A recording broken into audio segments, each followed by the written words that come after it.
Janata garage వంటి super hit తర్వాత ఎన్టీఆర్ చేస్తున్న చిత్రం జై లవకుశ. ఈ సినిమా షూటింగ్ శరవేగంగా జరుగుతోంది.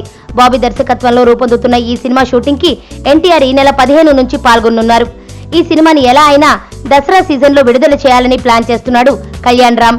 ఒకేసారి 2 యూనిట్స్ తో షూటింగ్ చేయాలనే ఆలోచనలో కూడా ఉన్నారట. ఈ సినిమాలో 3 హీరోయిన్లు నటించనున్నారు.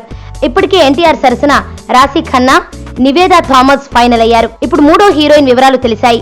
3వ హీరోయిన్ కి సినిమాలో అంతగా స్కోప్ లేదు. కారణం 3వ హీరోయిన్ పై లవ్ స్టోరీ ఏమీ లేదు. 3వ పాత్ర చాలా ఎమోషనల్ గా ఉంటుంది. సినిమాలో కీ రోల్ ఈ పాత్రదే అని తెలుస్తోంది. మామూలుగా అయితే ఎవరైనా బి గ్రేడ్ హీరోయిన్ ని ఇటువంటి పాత్రకి తీసుకుంటారు. కానీ బడ్జెట్ ఎంతైనా పర్లేదు కానీ కాంప్రమైజ్ అయ్యే క్వశ్చనే లేదు అని ఫిక్స్ అయిన కళ్యాణ్ రామ్ మాత్రం జనతా గ్యారేజ్ ఐటమ్ సాంగ్ స్టైల్లోనే ఎవరైనా టాప్ రేంజ్ హీరోయిన్ ని చూడమని చెప్పాడట. నాన్నకు ప్రేమతో సినిమాతో ఎన్టీఆర్ కి మంచి ఫ్రెండ్ అయిన రకుల్ ప్రీత్ సింగ్ ని ఈ క్యారెక్టర్ కి ఫైనల్ చేశారని తెలుస్తోంది. ఈ సినిమాలో రాశి ఖన్నాను హీరోయిన్ గా తీసుకోవడంలో రకుల్ ఇన్ఫ్లుయెన్స్ ఉందని చెబుతున్నారు. రాశి ఖన్నా, రకుల్ మంచి ఫ్రెండ్స్ అన్న విషయం తెలిసిందే. ఇప్పుడు ఈ ప్రెస్టీజియస్ ప్రాజెక్టులోకి రకుల్ ప్రీత్ కూడా ఎంటర్ అయింది. సుబ్బు, నీకు తెలుసా, నాకు ఎర్లీ మార్నింగ్ ఒక కల వచ్చింది. ఏమని?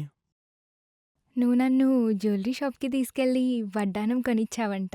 ఏ టైంకి? గుర్తులేదు సుబ్బు, 5 అనుకుంటా.